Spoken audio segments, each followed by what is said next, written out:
Ada satu komunitas di mana para anggotanya mengumpulkan orang kulit hitam yang masih muda dan otaknya ditukar dengan orang kulit putih yang sudah tua.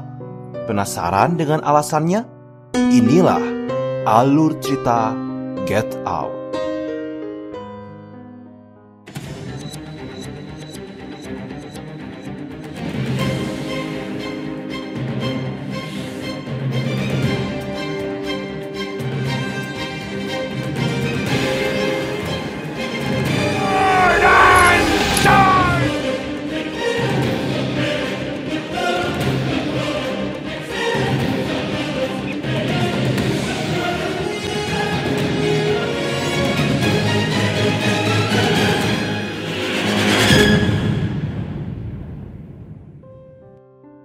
Pada suatu malam, seorang pria kulit hitam sedang berjalan mencari alamat. Dia tampaknya tersesat. Lalu, sebuah mobil mendekatinya. Tiba-tiba, seseorang membekap dan membiusnya, sehingga pria kulit hitam itu pingsan dan mereka membawanya. Mobil tersebut menuju ke sebuah desa terpencil melewati hutan-hutan. Scene berpindah ke seorang fotografer kulit hitam bernama Chris Washington. Ia menjalin hubungan dengan kekasihnya, seorang gadis kulit putih bernama Rose Armitage. Pada suatu kesempatan, Rose meminta Chris untuk pergi mengunjungi orang tuanya yang tinggal di kawasan pedesaan terpencil. Pada awalnya, Chris menolak karena takut orang tua Rose tidak akan menyambutnya dengan hangat karena perbedaan warna kulit. Tetapi Rose memujuk sekaligus mengatakan bahwa orang tuanya tidak rasis. Akhirnya, mereka pergi, tetapi dalam perjalanan, mobil yang ditumpanginya menabrak seekor rusa yang sedang melintas di jalan. Mereka berhenti sejenak untuk melaporkan kepada polisi mengenai peristiwa tersebut. Seorang polisi datang, lalu meminta kartu identitas Chris. Mereka sempat ribut karena Rose merasa tidak nyaman dengan apa yang dilakukan oleh polisi itu. Tapi akhirnya semua selesai dan mereka berdamai.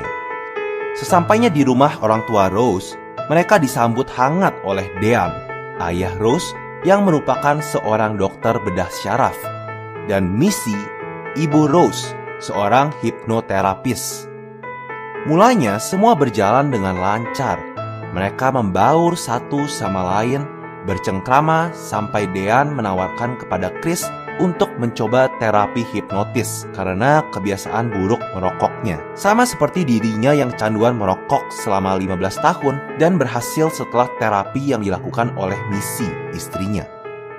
Pada kesempatan itu, Dean mengajak Chris untuk bergabung dalam acara pesta tahunan yang diadakan oleh kakeknya Rose.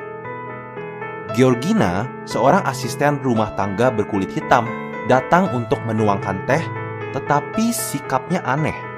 Lalu Missy menyuruhnya untuk istirahat. Jeremy Armitage, saudara laki-laki Rose, baru saja datang untuk liburan. Mereka kembali menghabiskan waktu bersama, makan malam dengan disisipkan oleh cerita-cerita konyol dari Jeremy. Rose merasa bersalah atas semua kejadian yang menimpa Chris, mulai dari menabrak rusa, tingkah orang tuanya yang so akrab, dan sikap Jeremy yang menyebalkan. Tetapi Chris dengan santai menanggapinya. Dia bilang bahwa semua itu adalah hal yang biasa. Untuk menebus rasa bersalahnya, Rose memanjakan Chris dan meminta maaf. Chris gelisah dan tidak bisa tidur. Lalu dia keluar untuk mencari udara segar. Tiba-tiba dia dikejutkan oleh Walter, seorang pria asisten rumah tangga berkulit hitam yang sedang berlari ke arahnya. Lalu dia melihat Georgina di kamarnya dengan tatapan kosongnya. Saat Chris masuk ke dalam rumah, dia dikejutkan oleh Missy yang sedang duduk santai. Lalu dia menawarkan untuk terapi hipnosis kepadanya. Sedikit kesalahan dan kekacauan ketika Chris bertemu dengan salah satu asisten rumah tangga berkulit hitam yang memiliki keterbelakangan mental bernama Georgina. Dia mengganggu Chris dan merusak charger ponselnya. Missy mulai menghipnotis Chris dengan menggunakan momen ketika dia kehilangan ibunya yang meninggal saat kecelakaan mobil. Chris merasa dirinya terjatuh dari kursi. Dia lumpuh, lalu seperti masuk ke sebuah ruang hampa udara. Missy menyebutnya sebagai sunken place atau tempat yang tenggelam. Now you're in the sunken place.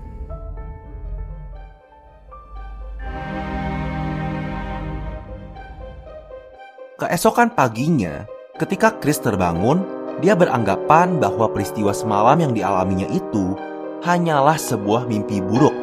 Tetapi dia menyadari bahwa hipnotis itu berhasil karena dirinya sudah berhenti merokok. Chris pergi ke hutan di sekitar rumah untuk menyalurkan hobinya, yaitu memotret. Ketika akan memasuki rumah, dia melihat tingkah aneh Georgina di kamarnya. Namun dia melihat Chris saat akan memotretnya, dan Chris pun akhirnya mengurungkan niatnya. Kemudian, Chris melihat Walter yang sedang memotong kayu.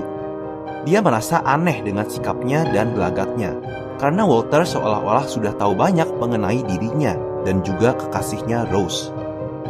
Chris tidak mau ambil pusing. Dia menganggap dirinya mungkin terlalu mabuk semalam, sehingga pikirannya melayang kemana-mana. Chris mengatakan kepada Rose bahwa semalam dia bertemu dengan Missy dan menghipnotisnya. Antara sadar dan bingung, Chris merasa bahwa dia sudah tidak merokok lagi. Bahkan melihat rokok saja membuat dia ingin muntah. Chris juga menceritakan tentang mimpi anehnya kepada Rose dan juga sikap Walter yang bisa disimpulkan bahwa dia menyukai Rose. Tapi Rose menganggapnya sebagai candaan semata. Tibalah hari di mana keluarga Rose mengadakan pesta tahunan. Mereka datang dengan menggunakan mobil mewah. Kemudian, Rose mulai memperkenalkan satu persatu peserta pesta kepada Chris. Chris bertemu dengan Logan, lagi-lagi seorang pria kulit hitam dengan tingkah yang aneh. Dia mengencani banyak wanita kulit putih yang jauh lebih tua. Sementara itu, beberapa pasangan kulit putih memandang aneh ke arah Chris. Mereka seolah-olah telah mengenal Chris seperti layaknya seorang selebriti. Chris merasa semakin bingung sekaligus curiga. Kemudian, Chris menghampiri Jim Hudson, seorang pria tua kulit putih yang buta. Dia adalah seniman fotografi terkenal. Tentu saja Chris senang bertemu dengannya. Mereka berbagi pengalaman mengenai hobinya masing-masing.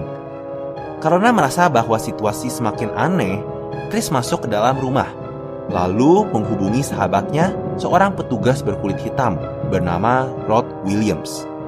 Tetapi ketika Chris naik ke lantai atas, kerumunan orang yang tadinya ribut mendadak jadi sunyi dan diam seribu bahasa sambil memandang ke arah Chris. Chris akhirnya menghubungi Rod dan dia membeberkan semua peristiwa janggal yang dialaminya selama menginap di rumah Rose. Rod pergi ke kantor polisi untuk melaporkan kejadian yang dialami oleh Chris, tapi dia malah dicemooh.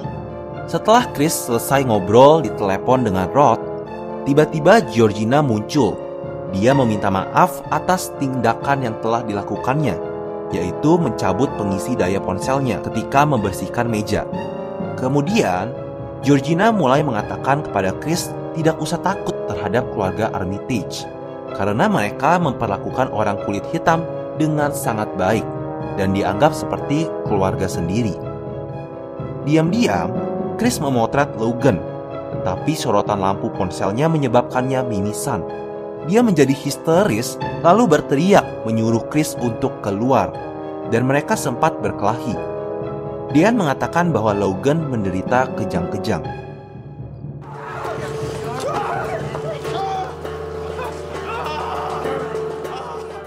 Chris semakin merasa curiga.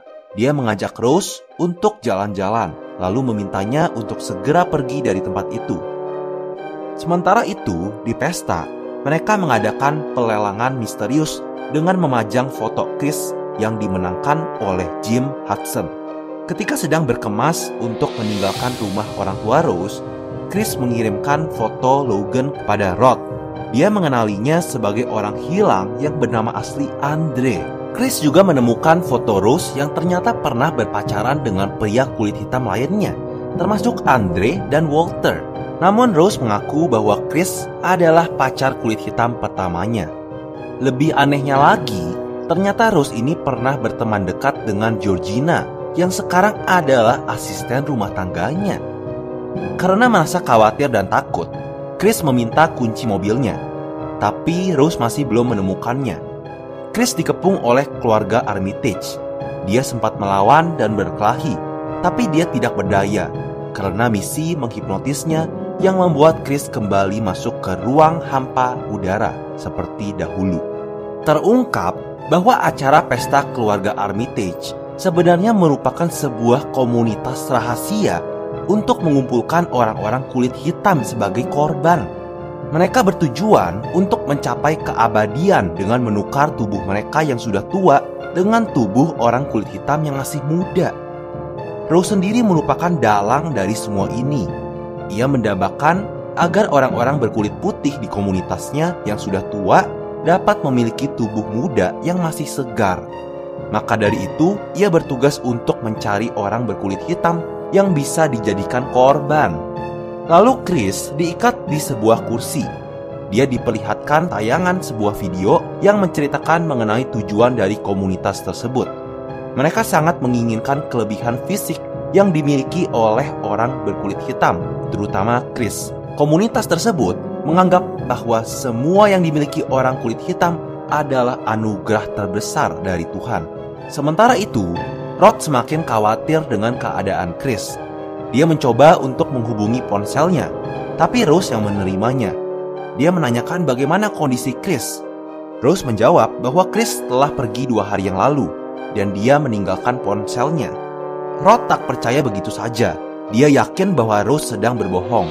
Omongan Rose semakin melantur. Tentu saja, Rod semakin kesal dan semakin yakin bahwa Rose adalah dalang di balik menghilangnya Chris. Chris yang sedang diikat di kursi dijelaskan bahwa Jim Hudson sangat mengincar tubuh Chris. Dia menjelaskan 3 tahapan yang harus dilalui sebelum melakukan transplantasi otak tersebut. Pertama, terapi hipnotis yang melumpuhkan. Kedua, adalah persiapan mental. Ketiga, adalah proses pembedahan. Pada proses pembedahan, sebagian otak korban harus tetap berada di sistem otak si korban agar koneksinya tetap terjaga. Hal ini memungkinkan si korban untuk tetap hidup, tapi dalam kesadaran yang terbatas. Kemudian, orang kulit putih yang otaknya telah ditransplantasi akan mengendalikan fungsi motoriknya. Itulah sebabnya korban biasanya bertingkah laku seperti orang aneh, karena kesadaran mereka sangat terbatas. Chris bertanya, kenapa harus orang kulit hitam untuk dikorbankan? Jim menjawabnya dengan lantang bahwa setiap orang mempunyai alasan dan preferensi sendiri. Yang paling diinginkannya adalah mata dari Chris supaya penglihatannya kembali normal. Dean mulai melakukan pembedahan otak dari Chris ke Jim. Semua orang berkulit hitam ini dipilih langsung oleh Rose dan disiapkan oleh misi melalui hipnotisnya. Sementara itu, Chris yang tersandra berusaha untuk tidak mendengar pengaruh hipnotis dari misi dengan menutup kedua telinganya menggunakan potongan busa kursi yang didudukinya. Kemudian, saudara laki-laki Rose, yaitu Jeremy, datang untuk membawa Chris menuju ruang operasi. Chris berusaha memberontak dan dia lolos, lalu berhasil membunuh Jeremy dan juga kedua orang tua Rose, yaitu Dean dan Missy.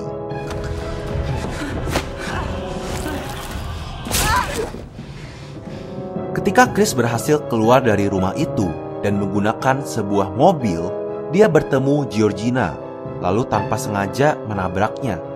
Tapi Chris tiba-tiba teringat akan ibunya yang sudah meninggal.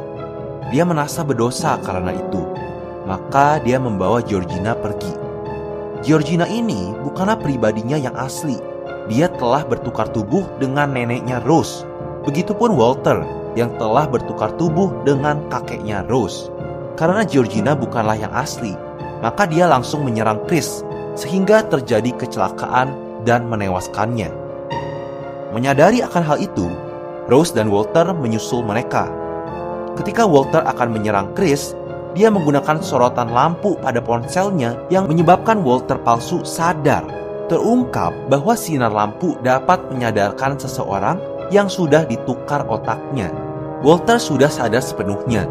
Dia langsung mengambil senjata yang dipegang oleh Rose ke arahnya dan menembak perutnya. Kemudian, dia menembakkan dirinya sendiri tepat di kepala, sekaligus membunuh kakek Rose yang menumpang pada tubuhnya. Rose masih hidup meskipun dia sudah tak berdaya. Chris mencekiknya, tetapi dia tidak tega untuk membunuh Rose.